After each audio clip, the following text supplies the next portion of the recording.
Hello, everyone. Today we're going to be talking about medieval theater. Um, Now, just one bit of audio kind of disclosure right now. I'm outside at a coffee shop, so you may hear the occasional car drive past or a bird chirp or something like that. The house that we live in is being treated for termites, and I figured that coffee shop ambient noise is better than someone drilling into the concrete ambient noise. So that's why I'm here. But at any rate, let's begin with medieval theater. So, as we remember from two times ago, talking about the decline of theater during the Roman Empire, it was for a couple of different reasons, centered around the rise of Christianity, mostly.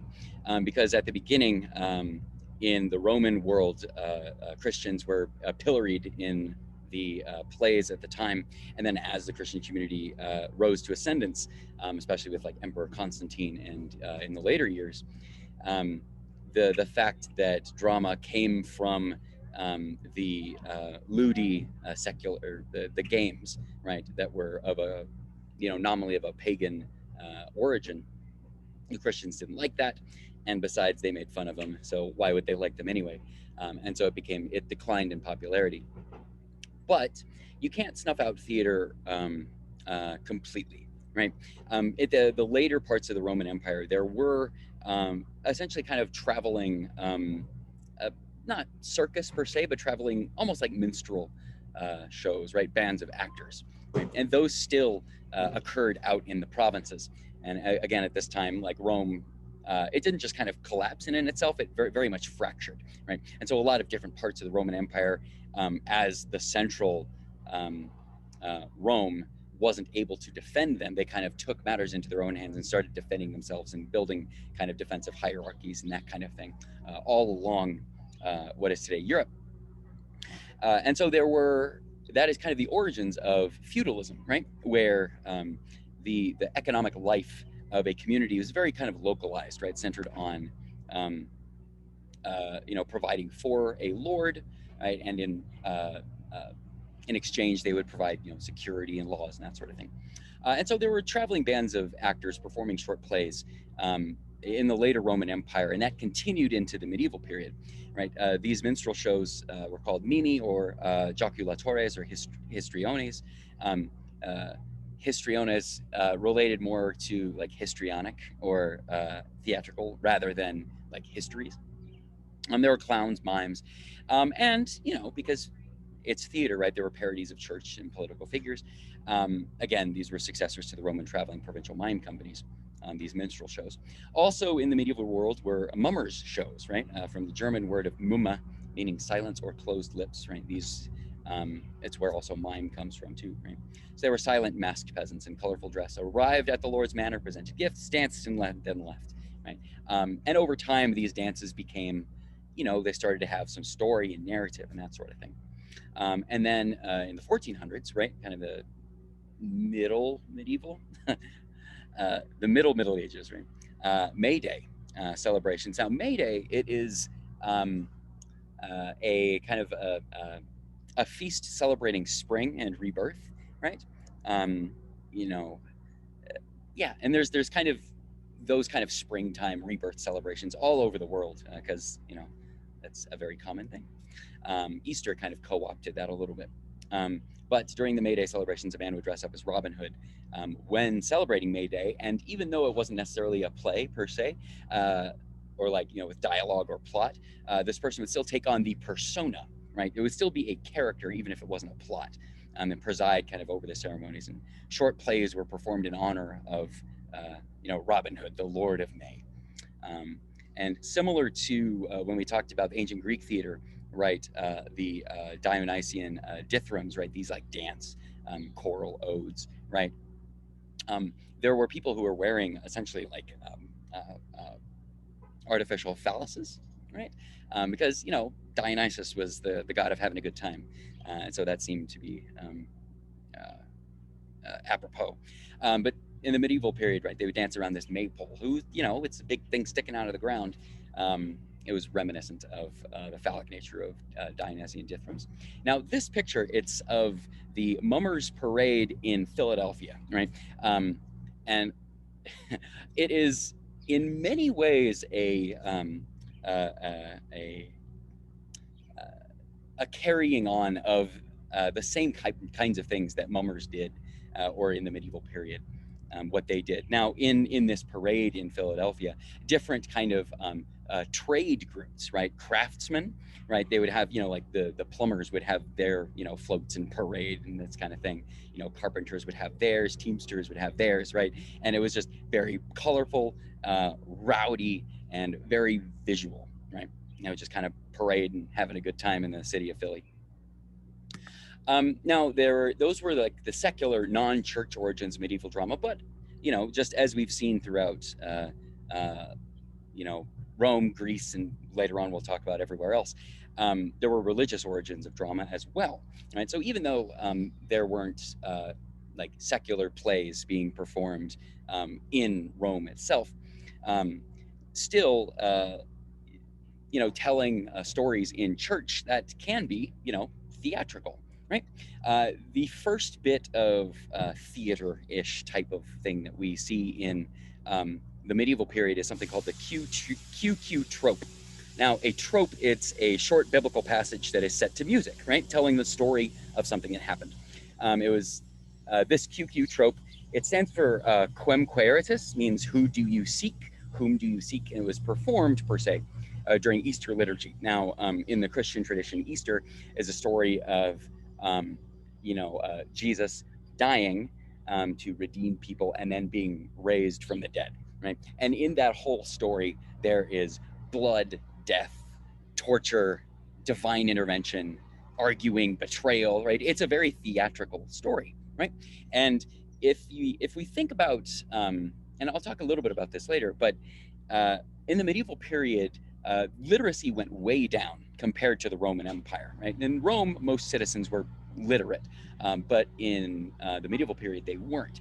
And so if you could not pass on stories through writing, right, you would need to do it through something a little bit more visual, right? Instead of reading a story that they could take home, they would have to take home the images and the spectacle from the show, essentially, right? And so, like the city Dionysia, the quem quaeritus trope, quem quaeritus means whom do you seek? It's when, like, people go to this tomb that's empty, right? Jesus isn't there anymore, and an angel says, "Who are you looking for?" Right? Whom do you seek? Right? And it is a very short step from someone leading a service and saying, "And then the angel said, 'Whom do you seek?'" Then to what is drama, having them say, "And then an angel said," and someone else says, "Whom do you seek?" Right? Then it becomes putting on a role and having dialogue and that sort of thing. But again, like the city Dionysia, this quem quaeritus trope during the Easter ceremonies was a religious community telling the story of a slain god's resurrection. It occurred during spring, used storytelling, costume, and minor spectacle, and imparted a sacred text during a kind of worship service. So there are absolute parallels between the kind of reemergence of drama in the medieval period in churches and also in the ancient Greek world. Now, what kinds of theater did they do? There were these things called cycle plays. Now, a cycle play, it's a lot of different sorts. It's short plays that, taken together, tell kind of a broader history or story, right? These cycle plays thrived between 1350 and 1550. And some of them were mystery plays, right? But not mystery in terms of intrigue or not knowing what's going on. Mystery, it comes from maestri, meaning skilled, right? And so just like as I showed in the Mummers Parade in Philadelphia, right? You would have in these various kind of feudal communities, you would have these guilds, right? You would have a group of people who are in charge of smithing, a group of people who are in charge of, fishing, a group of people who are in charge of this and that and the other. And what they did, these groups of people would come together and they would create a play, right? That was part of the larger cycle, right? And so, the carpenters would be in charge of, the story of the Garden of Eden, right? And then the blacksmiths would be in charge of, parting of the Red Sea, all this sort of thing, right? And so you would go to these plays being like, "Ooh, I wonder what the silversmiths are going to do this year." But again, there are multiple plays depicting biblical events all the way from the beginning of the whole story in the Bible to the end, from creation to judgment. They were performed during the Feast of Corpus Christi, established 1264 by Pope Urban VI. and again put on by craftsman guilds in various towns. Um, uh, Now those were kind of mystery plays telling stories. There were miracle plays too, right? One of the most famous, pardon, it's called the Second Shepherd's Play, right? Where you would have stories of regular people in everyday life doing something, but then a miracle happens, right? And meant to be like, oh, the power of the divine, that sort of thing. And then also morality plays, right? Where someone does something bad and they are punished, or someone does something good and they are rewarded, right? So as to impart this sort of morality onto people. So some places like the English town of York became very famous for their cycle plays, which included as many as 43. So this was like a big deal for the towns that put these on. Now again, morality plays, they were depictions of ordinary people struggling for salvation and women resisting temptation. Right? They often had characters named for the virtues or vices that they signified, right? So there would be a character whose name was strength, beauty, goodness, and greed, lust, and rumor, right? Very on the nose and absolutely not realistic, right? Because you would have these people, beauty is not going to be a real three-dimensional person, right? The character of beauty is going to just embody an ideal, right? And so when the character of beauty said something, it's like, oh, this is what beauty, wants to tell us. And again, it instructed the faithful on the proper ways to live. Now there's this other kind of thing. This is a little bit more controversial. Some scholars say this didn't really happen, but there's this thing called the Feast of Fools, which took place around the first day of January. And the idea was at this day, lesser people in the church hierarchy, priests, monks, they would kind of perform the roles of, archbishops and cardinals and this sort of thing. And they would kind of switch places in this kind of play acting of this. And some people say that there was a lot of kind of punching upward, and they would engage in buffoonery and license in mocking the church officials and customs. But some other scholars say that, like, no, it was just when the lower down in the totem pole people just did the duties of the higher in the totem pole people. But it doesn't necessarily mean that they were clowning or making fun of anybody. Now, again, the conventions of medieval theater, what was it like? Now, again, the population was largely illiterate, and so the plays relied on visual storytelling. It was very much visual, spectacle, simple stories, which people could remember, and that often had some sort of morality to them. And oftentimes the scripts weren't even written down, because if you think about it, the people who were performing this and coming up with these dramas, they weren't even literate either. And so there would be no one to write them down, which means we don't have very many of these plays. And they were the first examples of theater that took place in modern dress, right? Which is an interesting innovation, right? In ancient Greece, right, they did not tell the story of like modern everyday Athenians, certainly not in the tragedies. They told the story of kind of like higher people with like these masks and these like robes and these sorts of things that people didn't necessarily wear all the time in normal everyday life. Even in the Roman theater, right, the style of costume was not quite what people just wore every day. But in the medieval period, right, people didn't have the budget for a whole bunch of costuming, and they just kind of wore what they had.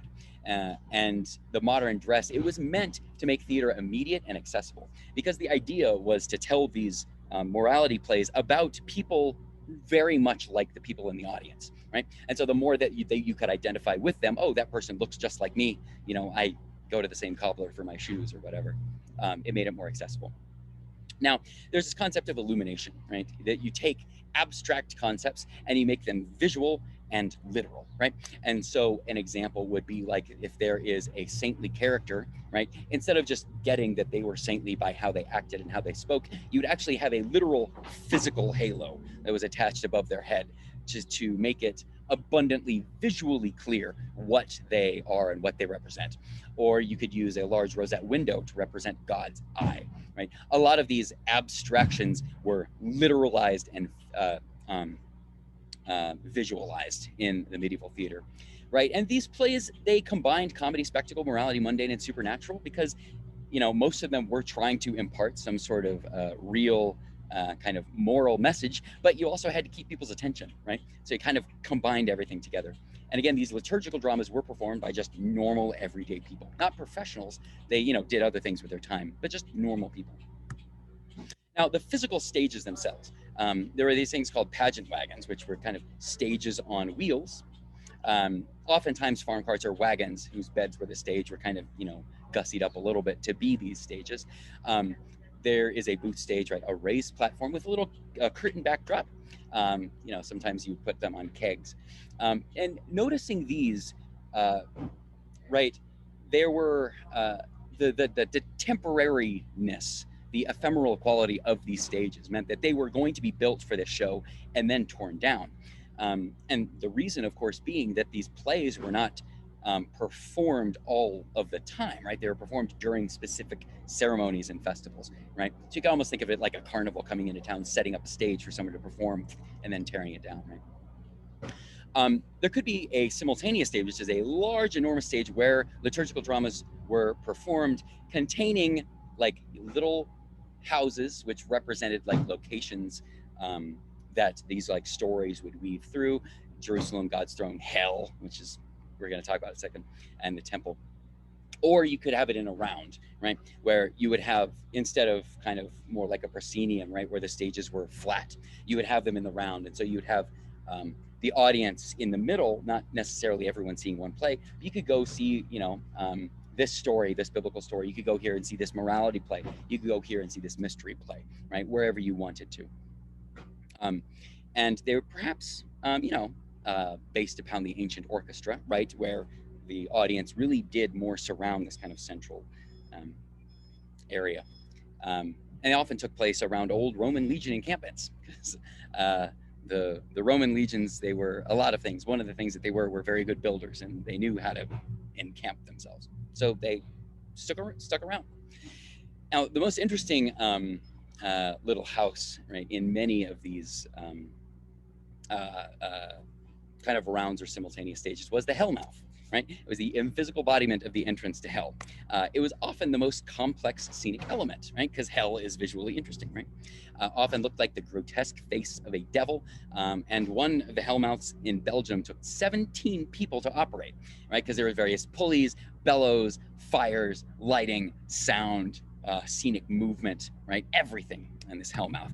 And this is going to be kind of one of the the booth stages there, right? You can see like the raised platform with the curtain in the background, right? This could be a pageant wagon as well, right? It's just kind of essentially on wheels, right? Now this would be an example. Someone scribbled what a simultaneous stage would be, right? So if you look at, the second door from the left, Nazareth, okay, and then a temple, and then Jerusalem, and the palace, right? Now, if you look way over to the right, the most visually interesting, that would be, the Hellmouth, right? And oftentimes, right, it was this like big gaping maw, right, where you would enter into hell, right? And here's an example of what a round looks like, right? Where you would have people milling about in the center, but you would go to different stages around the outside. Now, this is a screenshot from a period TV show called The Tudors, right? It's, a soap opera, kind of a trashy soap opera. But one of the things that it did do well was kind of research and production design. And so there was a scene where there was a performance of a show, and they had a reconstructed Hellmouth in the show where the devil comes out and everything. And so it is, you can think of it as that's kind of the wow factor, right? Because the ending point of many morality plays, the climax of many morality plays would be either someone gets saved or someone goes to hell, right? And so at the climax of the narrative, it would also be this like big, huge culmination in spectacle too, which makes sense. So who are a couple of playwrights in the medieval period? Now, we don't have many of them because not many of the plays survived, right? So we don't have them written down. A lot of the names of the people who came up with these plays are lost to history. But we do have this woman, Roswitha of Gandersheim, right? Whose play we are reading right now, Sapientia. She lived from 935 to 1002. She is the first known dramatist since the Roman Empire. The first one, yeah, the first female dramatist that we know of, right? Presumably there were others who either had their work stolen by men or just, you know, didn't write down that a woman wrote it. But she's the first one that we know of. She was German, right? If Gandersheim and Roswitha didn't um, make that clear, right? She was a nun, an aristocratic nun who wrote in Latin. Right now, if we remember Terence, right? Um, uh, the Roman comedian, right? Now Terence, who is the enslaved person who was brought from Carthage, right, who studied under a Greek tutor, and a lot of his comedies were essentially kind of precursors to these morality plays, right? He would try to teach a moral lesson: how should people live, right? But his sensibility is a little bit more stoic, right? Well, you can't change human nature, so try to do well, but you can't really change too much. This is how things are going to be, right? Kind of that stoic sensibility. Now, Roswitha would have read these things, right? Her schooling, she would know about Terence. And so she wrote these dramas that were inspired by and modeled after Terence in terms of them being literary, right? And not slapstick as much, and telling a moral lesson, but in kind of opposition to Terence. Her plays, like Sapientia, are a little bit less of, well, what are you going to do? Things are how they are. And a little bit more of, well, no, actually, you do have a choice. You can choose to be good. And being good uh, uh, has its own benefits, right? Rewards in the afterlife, right? And she would also think, well, let's see, if these plays by Terence, they are literary and they're good in morality in some sense, but they're still written by a pagan, right? And they don't have like overt Christian themes, and we want to have that. And so she's going to write her own. Incidentally, this is where we run into the first kind of example of the term a closet drama. Now, a closet drama, it is a play that appears to be intended to have been read instead of performed, right? And you can tell by some of her writing, as you can tell in Sapientia, you have a lot of characters narrating what is going on, right? Which may imply that you wouldn't have what is going on actually happening in front of people, right? And so if people are just sitting around like, okay, you're going to be Sapientia, you're going to be Antiochus or whatever, right? And then they would read, oh my gosh, look at that person burning in that oil, for example, right? So we think that her plays may have been intended to be read rather than performed. Then we get to this woman, Hildegard of Bingen, also a nun. She wrote short musical plays and songs that were performed in her convent among the sisters. She had a play of virtues, the Ordo Virtutum, the play of virtues, arguably the oldest surviving morality play, which she not only wrote, but she also wrote the music for. She wrote about medicine and biology, which, she was what we would today call a polymath, right? She was learned in every single thing. However, one of the things that she did say is she got inspiration from her art from visions, which is an interesting way of going about it. And it would make sense to me if she said that, because if she were to say, yes, I came up with these ideas myself, then maybe they wouldn't be taken seriously because they were, coming from a woman. But if she said, no, I am merely the vessel through which divine inspiration has caused me to write these things, then the men in power of the time could be like, oh, well, they didn't actually come from her. She's, carrying, this kind of masculine spirit through her of creativity. So I think that may have been a little bit of a ploy, but who knows? She may have believed it too. She absolutely could have gotten her art from these visions that she would have had. She said, a woman may be made from man, but no man can be made without a woman, right? So there's a little bit of kind of, poking at the gender politics of that time. She went on 4 public speaking tours. She was actually a public speaker, went around denouncing clerical corruption, calling for reform, right? And again, this is in the 11th or the 12th century, right? That's pretty long ago. So cool. That's going to be at the end of this. Again, read Sapientia. I think it is, it may be the play that we read that is the least producible. because when you read it, you will understand why it is a nuts play. Um, but I hope you all have a great weekend. And I will see you next time. Talk about Sapientia.